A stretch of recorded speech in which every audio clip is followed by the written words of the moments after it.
Welcome to Grand River Living. I'm your host, Natasha McKenty. Tonight we are here at the Odd for Sales Gone Wild. Coming up, Andrew is at Nith River Chop House. Hazel will be at Renew Medical Laser and Skincare Aesthetics. So I'm here with Michael Guerrero, who is the Director of Operations for Sales Gone Wild. Yes. Thank you for being with us today. Thank you for having me. Now, first of all, what is Sales Gone Wild? We're an event-based company. We started out about 20 years ago, and we set up special events for major brand names like Puma, Skechers, Unilever, which is a lot of brands, Dove, Axe, stuff like that. And we bring it to the public at factory-reduced prices. Okay, so you mentioned some of the brands here. Pretty much everything you can imagine is covered here today. Are they wholesale prices?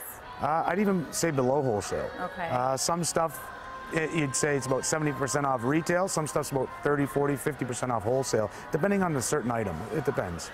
Okay, so it's a deal. It's definitely a deal, right? All deals, real deals. You're here for 4 days. 4 days, yes. And you'll be coming back, right? Yes. So when do you think you'll be back? Around November. Okay, Yep. So November you'll be back at the auditorium? I would believe so, yeah. Okay. And what about, other places in the area? Do you have any other events? We travel across Ontario. Our close actual flagship store is in Richmond Hill. Okay. We have one there, one in Markham, and one in St. Catharines at the present time, but we open up in Mississauga, Guelph, Burlington, and we travel all the way from Windsor to Ottawa. Okay, and is it always, can you always get kind of the same stuff, or does it change? It's not necessarily the same product, but it's the product lines. I may have Ralph Lauren sheet sets one time, and next time it may not be Ralph Lauren, but maybe it's JCPenney. But the same consistent staple items will be here. Right, so you are local, you live in Guelph, yes, or in the Guelph line Yep. area. How do you get into a business like this? Strange thing. When I was young, there was a auction going on, and it was some part-time summer work, and they had a lot of stuff, and someone bought the items, and I started working with them, and they did this kind of liquidation thing because I knew all the inventory for the auction, right. And it just steamrolled from there. I seen how it worked, and a couple of my family members got into it, and we teamed up, and away we went. Okay. So what's your future plans? How do you plan on growing from here? Growing the company? I'm not sure yet. That's something we sit down every 3 or 4 quarters and kind of see what's gone right, what's gone wrong, and how are we going to progress, how are we going to regress sometimes, depending on the economic climate. Right. So growing, we're looking to do a couple more outlet stores, I know that's for sure, and these events will be a stalwart. We'll keep on going with these, but we'll see how everything goes in stride. So in general, I'm noticing, the liquidation worlds and outlet stores and stuff, they're popping up a lot everywhere. What should Yes. people be cautious of when they're shopping in these places? I check all the time for, what's their policy and returns, and how do they back their products, because I'm 100% behind anything I sell. Whether it be electronics, clothing, I'll always back my products.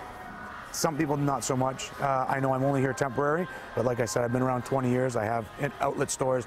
Even people from here want to go to Richmond Hill, I'll still back my product. Okay, so somebody purchases something here today, a big purchase like a TV, I'll and there's a problem 100%. with it. Email me, call me. I got my website out and going. I'll always be there. And your website is salesgonewild.com or .ca. Okay, thank you so much for your time, Michael. Thank you for being here. Hope you had fun. Absolutely. Oh, perfect, thank you.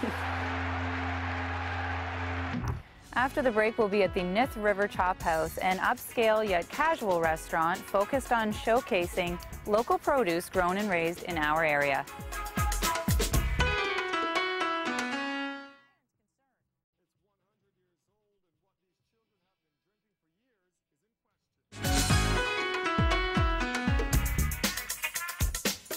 Now let's join Andrew at the Nith River Chop House, where they will show us how to grill a 26-ounce tomahawk prime rib steak.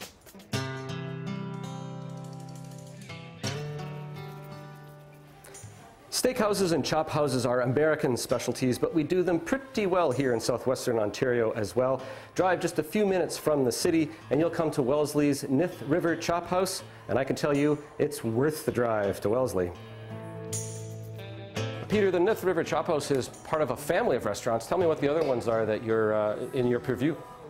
Well, we're just, we started off, we have the Bredoalmond Inn in Fergus, which is a country inn, and we have a Scottish pub and a bistro and some guest rooms there. We have 14 guest rooms there, and so we were based in Fergus, and then always had this dream of opening a group of restaurants. We love little communities, and we grow up, and I live in a small community, so we have family there, and we thought, as we drive around, there's little places that just don't have the amenity of having a nice restaurant. So we started in Grand Valley and tried our first chop house there about 3 years ago, and we found it very successful. And so we then came up to Wellesley and met Alan and Faith Loft, who had the Loft restaurant, and we talked to them about our concept, and we created that, and we just opened in Drayton, right beside, down the street from the Drayton Theatre, and it's been very well received. The people of the small community actually thank us for having a restaurant in their community. It's a steakhouse, it's a chop house, that's a classic preparation for food, but you also have other things on the menu so that people that maybe want to have something that's not meaty can also enjoy a meal here as well. Oh, 100%. We do, each one of our establishments has a chef, and we run an apprenticeship program, so everybody here is culinary trained. So we try to serve, we take the ingredients in the area and we do them a bunch of different ways. So that's, you know, we have ocean-wise seafood here, and yeah, a variety of different things from. You've got a new menu coming up in just a few days, and it's going to take advantage of all the great local produce that's starting to come up out of the ground. What's the new menu going to look like? The specials that'll be on? What we have is called a fresh sheet, and the fresh sheet will focus on the time of year. So we have our core menu, which we have year-round, but these fresh sheets really are at the time of the year. So right now, Ontario asparagus, wild leeks, and rhubarb, and so we created a menu around those items in that spring period, and then. So with that menu, we'll have a menu in there for, say, 6 to 8 weeks, and that'll be constantly changing. You're open 7 days a week, so that includes a Sunday brunch. Tell us about the brunch. Sunday brunch is a time where we try to get families out, and we have a variety of traditional brunch items that we serve, so between 11 and 2 o'clock. Tell us what your view is, what your attitude is toward this idea of local, and how you've defined that niche for yourself here at Myth River. The farmers are part of our system of creating the quality that we do. So I love the relationship of knowing the farmer and knowing where it comes from, and together, you know, they have to work hard on their end to make it work as a restaurant, because you know, we operate under stressful conditions, and a chef needs something on Monday, and it takes a bit of time, and everybody has to work together to be able to get the product on time, fresh, and in the right quantity. So it's a bit of work on their end too to make this work, and so it's really a partnership, and there's nothing more enjoyable than knowing the farm and the farmer, and being able to go see where the food comes from. So I actually, it's a passion of mine. In terms of decor, the restaurant is basically divided, I guess, in half. There's a sort of a dining room area, there's more additional dining on the other half, but then there's a lovely bar area as well. And in the whole, the whole floor plate of the restaurant, you've really captured the sort of the rustic, agrarian, and historical perspective. I think from a decor and design element, we really try to use the bones of the building that we have, and so each place is unique, and it's due to the building itself, and so we just added our own little elements in that. But we wanted people to come in and be able to feel very at home and very relaxed, and just enjoy the environment you're in, and each one of our buildings has a historic element to that community, and so we want to make sure that we hold and preserve that part of it.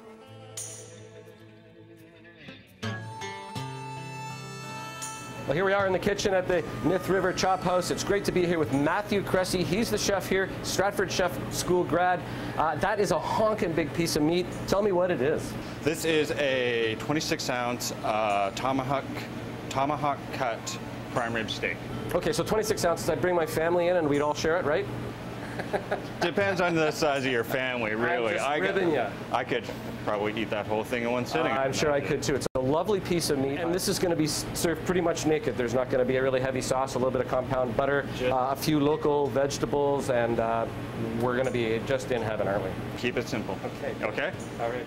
So I'm going to season it down first. Olive oil, just a little bit of extra virgin olive oil here. Both sides. That's going to help with the flavor and help it not stick on the grill. I've got some fresh cracked pepper, same sort of thing. Keep it simple. Don't have to have all sorts of extra flavors on it, because the beef itself should be the focus of it. It's like a sea salt or yeah, just plain coarse sea salt. Our steak here has been cooking now for about 5 minutes, 7 minutes, and I'm just gonna turn it over, grill mark the other side, and then finish it off in the oven. Now, the potatoes that are involved next have a very special role for this particular steak. Matthew, tell us how you're going to be using those potatoes. They're sort of like a platform. They are a platform, and the reason why I have the potatoes in the bottom of the pan is because the steak is actually a little too big to finish where it is. So I have an oven that's really, really hot. It's at 475 now. So I'm going to put the steak in the pan on the potatoes so that the bottom side of the steak doesn't burn as it finishes its cooking. So, and there, ladies and gentlemen, is your Grand River Living cooking tip for the day. So while the steak is finishing cooking in the oven, I'm just going to do up some quick vegetables for it. Asparagus, because it's in season. Finally. It's just coming in, isn't it? Just coming in. And a lot more now with this little bit of warm weather we have. Oh yeah, no, it's, and again, really simple. Olive oil, salt, pepper. Doesn't get any easier than that.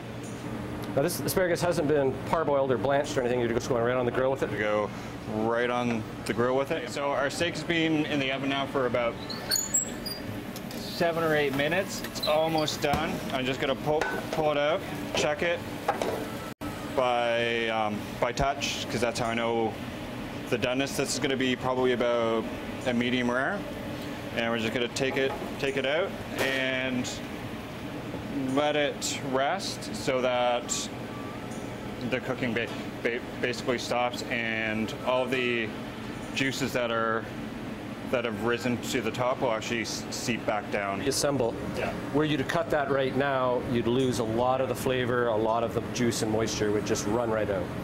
It certainly would. What I have here is a compound butter that I made this morning.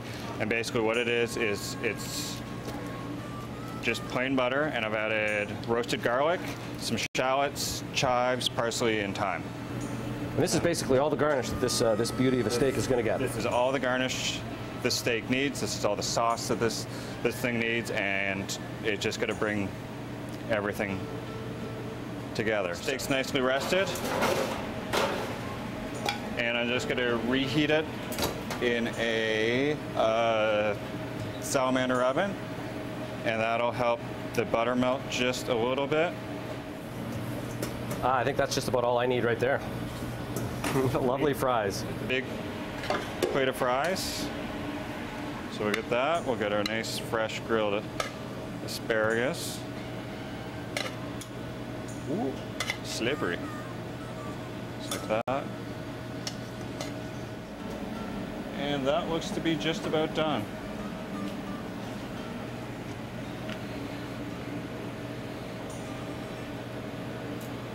And there we are. Well, as you can see, it takes the both of us to hold this lovely chunk of meat. It's 26 ounces of heaven, the tomahawk ribeye from Nith River Chop House. Thank you, Matthew Cressy. It's a great experience to come and try out a perfect cut of meat like this, and I encourage you, give it a go.